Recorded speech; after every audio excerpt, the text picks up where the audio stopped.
Welcome to SVGTV News for Tuesday, May 23, 2017. I am Jennifer Richardson with the details.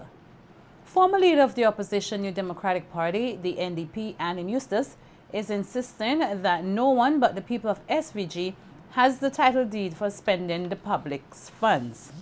Speaking on the New Times radio program today, Eustace stated that parliamentarians are but servants of the people and that they must be accountable to citizens.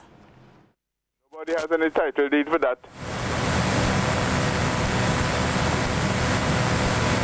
That money belongs to the people of St. Vincent and the Grenadines. And we must know how it was spent to the last detail. I take this matter with the utmost seriousness because we have raised this issue several times in the Parliament of St. Vincent. You can't get accounts for various things. Well, the time has more than come that should have those. You looked at the Jamaica situation. You have the accounts for all their petrol things up to 2016. Exactly. What's wrong with us?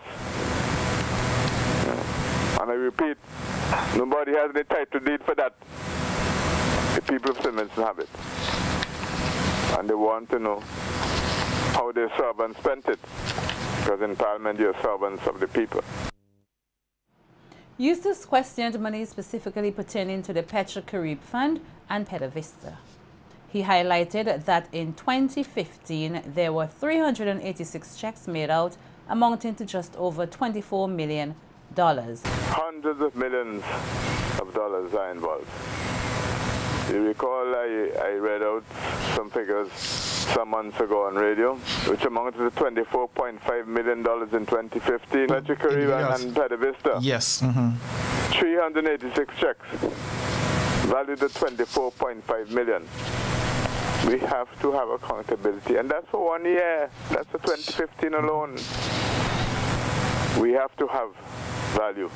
We have to know how our money is being sent.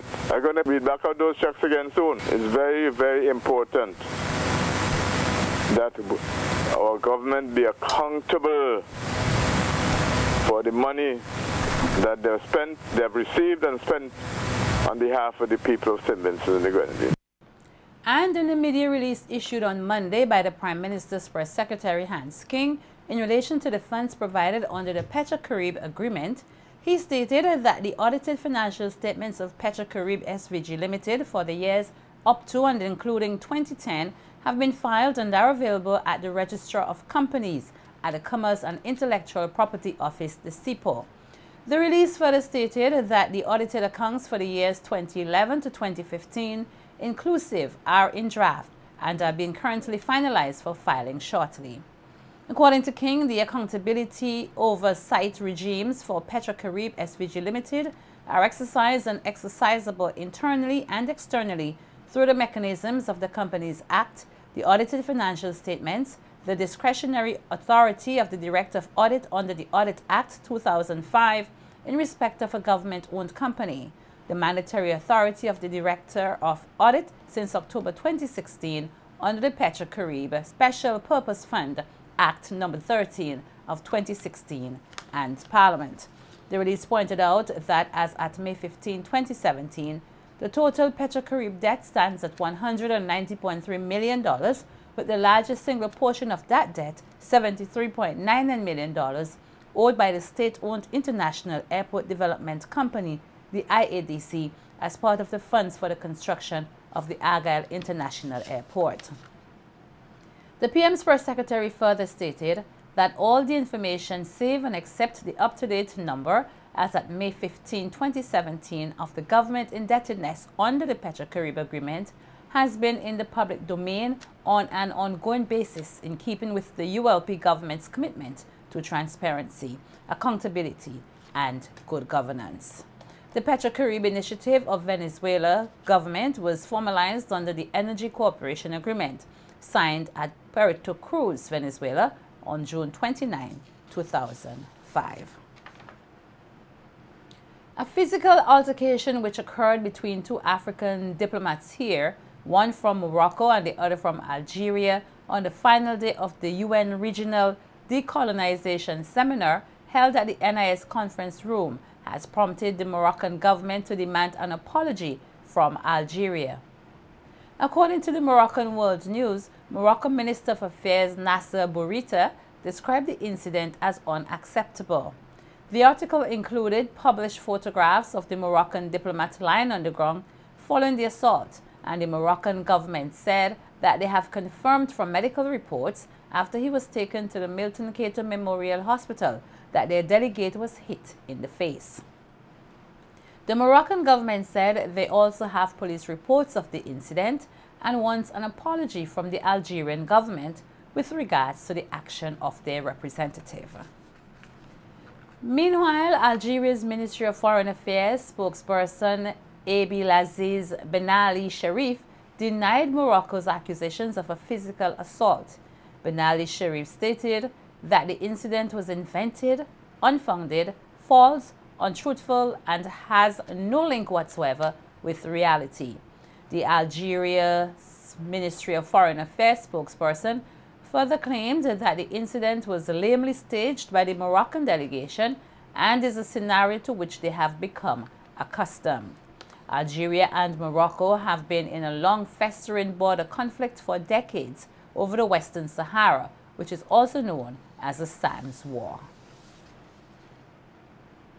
Stakeholders in the agriculture sector here have been benefiting from technical assistance from the Sena College in Colombia, aimed at improving production and productivity in the sector. Speaking at a briefing on Monday, Minister of Agriculture Saboto Caesar said a visit by some representatives of the college here is to sensitize the public on the work done by the technical team from the college and for them to provide recommendations to take the sector forward. Caesar noted that prior to the team's visit to SVG, a delegation from SVG visited Colombia to receive practical and theoretical training as it relates to fruits and vegetable production. The Agriculture Minister expressed elation that the team from the Sena College took the time to visit SVG in order to do their evaluations and give recommendations. Standpoint of marketing and also production, and they have compiled a comprehensive project, and this is going to guide us in the short to medium term as it pertains to value addition. Several of the ideas which were perused include: one, the ability to produce flour from many commodities which we have here, mainly cassava and also breadfruit. The drying of the star fruit, for example, for the production of many of the fruits used in pastry baking, and I'm happy to see some bakers here today, and I really want to wish this project all the very best and to thank my brothers from Colombia for coming. Also speaking at the briefing was representative of the Adult Continuing Education Unit, Zan George, who stated that he was part of the delegation which visited Colombia in order to gain useful information and techniques on agriculture production. He noted that given the level of sophistication seen in Colombia, it was felt necessary to get the involvement of the Ministry of Agriculture and Foreign Affairs in order to have a wider reach. And also aspect of cocoa plantation, production and the care of cocoa. This is the second leg. The first leg, September last year, myself and Mrs. Deisha Goddard, we went to Colombia to examine the environment in Colombia on these crops. And while there, we noticed that because of the advancement in technology in cocoa and in fruit preservation and drying, we see this as a national project. That's hence we got the endorsement and involvement of the Ministry of Agriculture through Foreign Affairs in this whole aspect. This is the second leg, and we are now in St. Vincent and the Grenadines. We would have gone to all the stakeholders in the field. We visited the farmers, people in cocoa, business people, and other stakeholders. Speaking through an electronic interpreter, Deputy Administrative Head of the Sena College in Colombia, Oscar Julian Galvez Lozano, said there are companies here which are well set up and have a good traceability in relation to production, adding that he has observed good products such as cocoa and fruits. However, he stated there are areas which need improvement. They are in the process of transition or improvement. They are remodeling their plant, that is. And there we were able to see that there are certain things that can be improved on, such as the practices of manufacturing with a view of exporting to be able to export.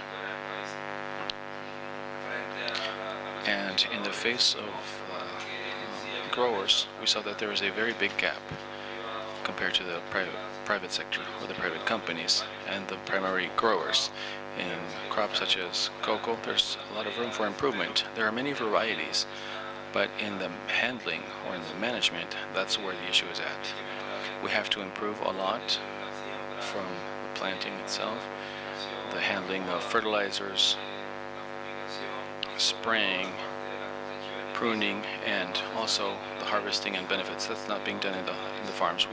The Royal St. Vincent and the Grenadines Police Force is celebrating the success of a recently concluded 2-week training course, which was geared at equipping some 18 participants from member states of the Regional Security Service, the RSS, with the tools to tackle cybercrime.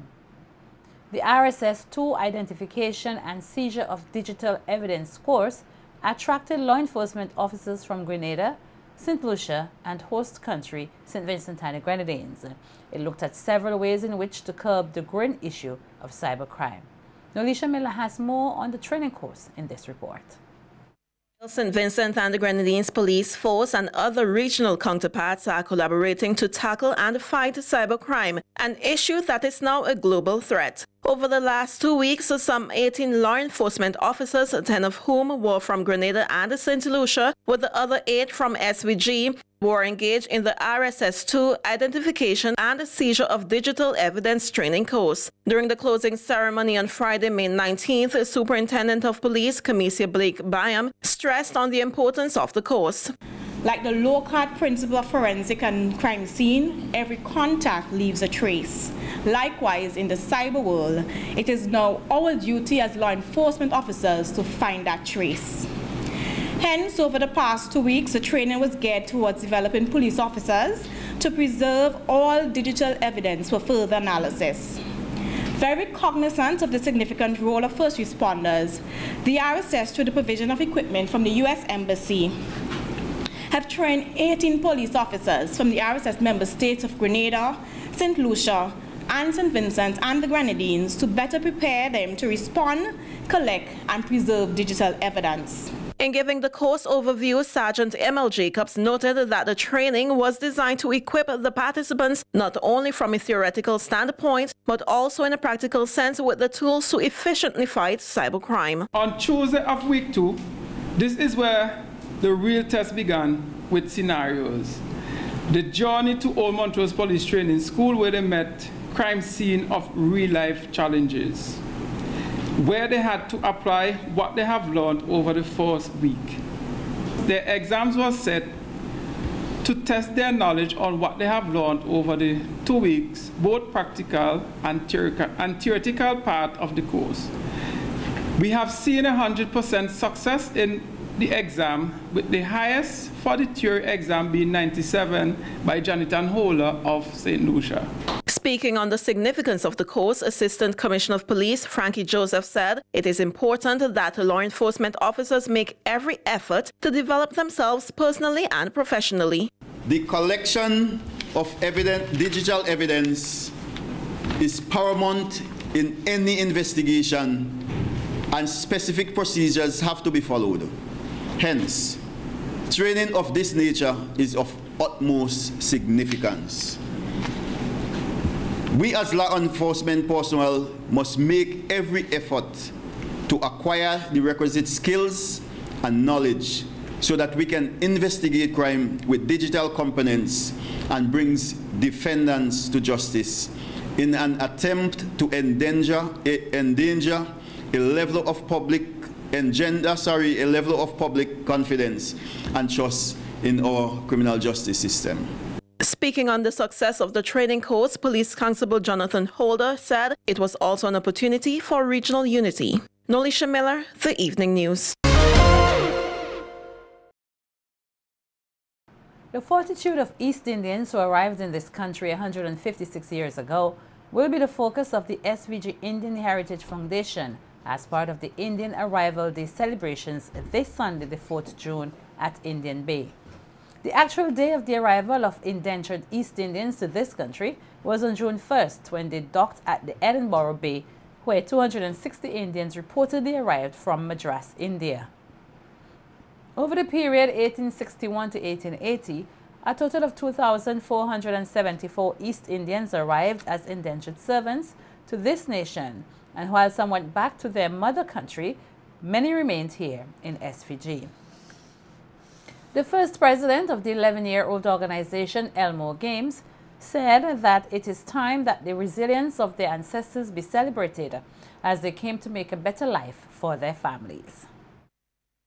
They were brutalized. They had to work long hours, and sometimes even without any pay. So then you're wondering, what are we celebrating? African people never celebrate the arrival of slaves. So my belief is what we're supposed to be celebrating is our ancestors' fortitude, their indomitable spirit to survive the harshness of that indentured system that they signed on to without knowing what they were signing on to. Under subterfuge, false promises, being fooled for short. And they put their shoulders to the wheel, or whatever they had to put their shoulders to, and they worked. Current president of the Indian Heritage Foundation, Junior Bacchus, outlined several activities they have planned to commemorate Indian Arrival Day, which include a reenactment at the Indian Bay Beach this Sunday from 9 a.m. He noted that later in the day from 1:30 p.m., persons will gather at Warruku for a social gathering where speeches will be made and food served. Symbolic arrival of Indians in their Indian way on two vessels that will journey into Indian Bay. I am not telling you where they're coming from. But they will be arriving at Indian Bay on the Sunday morning just after 9. Following that, we are going to have breakfast, so we invite the media to be there to capture that event and have breakfast with us. And then we will drive from Indian Bay later that morning to Warruku. At Warruku, we are going to set up the facilities there with music, song systems, and a big platform stage where we are going to have an official celebration program, which will begin at 1:30. Two Vincentian gospel recording artists will join the regional cast this year for the 25th anniversary of Gospel Fest Barbados. Hayden Bilingi and local rapper Gary G.B. Bino will participate in the week-long gospel festivity that showcases professional artists from across the region and internationally. This year's event will feature gospel superstars like Charles Jenkins III, Jonathan McReynolds, Jonathan Nelson, Sinak, Positive, Shawn Garner, and much more. The event attracts patrons from all over the world and is an excellent platform for artists hoping to make it on the regional and international scene. The two singers will perform at the Barbados Public Workers Cooperative Credit Union Limited Sunset Concert, which will take place tomorrow, May 24th, at the Independence Square in Bridgetown, Barbados. The Vincentian team also includes Sherry Denny Edward, Director of Arch City Entertainment Management Agency, a gospel events and artist management agency which was established to develop and promote the work of gospel artists of all genres.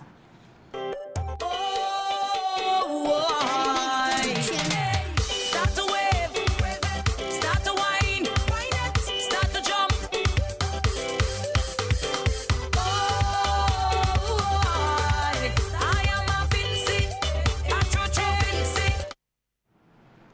Welcome to Carnival Beat this evening.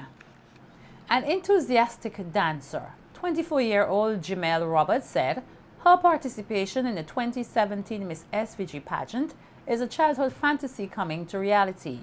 The Bel-Air resident is a firm believer of self-development and continued growth. The floor representative in the pageant tells SVG-TV's Nolisha Miller that she has all intentions of remaining in the teaching profession, albeit in a specialized service area. Describing the Miss SVG pageant journey thus far to be challenging, the floor-sponsored representative Jamel Roberts said, nevertheless, the experience in the world of pageantry is enjoyable. I've always wanted to enter Miss SVG. My family was apprehensive at first, yes. But with a scholarship, it's a brilliant initiative and you get to be an ambassador for your country. A teacher by profession, Roberts said her job is a daily opportunity to impact the lives of many. How have you positioned yourself to be a pillar, a role model for your students? As an educator, my job is definitely to mold young persons and ensure that we have diligent citizens of St. Vincent and the Grenadines. And it's important that we care, because students do not care how much you know until you show how much you care. So as a teacher, that little act of generosity goes a long way. This year's Miss SVG pageant is not just a pageant as opposed to previous years. This year, you're catalysts, your advocates for the Women Empowerment Campaign. Yes. How is that significant to you? I decided to go the route of the importance of education, obviously because I'm an educator, and I think this is important because I'm exposed to the raw talent that our girls possess, and unfortunately due to external forces they're unable to attain education. Therefore I took it upon myself to empower our women through education and let them know that this is the most important weapon that they can use to change the world. I believe if you educate a woman, you educate a generation. The floor representative also has big plans to not only develop her career, but also contribute to nation building. Being an educator, I'm able to further develop myself through becoming a speech and language therapist, and that's someone who diagnosed certain disorders such as dyslexia and aphasia, and we don't have a speech and language therapist in St. Vincent and the Grenadines. What are some of your strengths and weaknesses? I would definitely have to say I'm a perfectionist, and that can be a weakness. It can be a detriment to myself at times, because when you don't get something, things tend to crumble. But however, I'm working on it to ensure that we get it for the night of the show. When asked about the support from her community and by large the Vincentian public, the Bel-Air resident said, so far, so good. The support has been tremendous, and let me say thank you so very much for your support. It's definitely helpful in this experience, and it comes from my community of Bel-Air and by extension Sandy Bay, that's where my father is from, as well as my students because I'm an educator, and teachers and staff at the St. Joseph's Convent Mariacoa and the St. Vincent Girls High School. Come the night of the much-anticipated pageant on June 3rd, Roberts hinted that her performance will depict many aspects of her personality. A confident Roberts noted to herself and her pageant sisters alike that on the night of the show, consistency wins the crown. Nolisha Miller for Carnival Beats.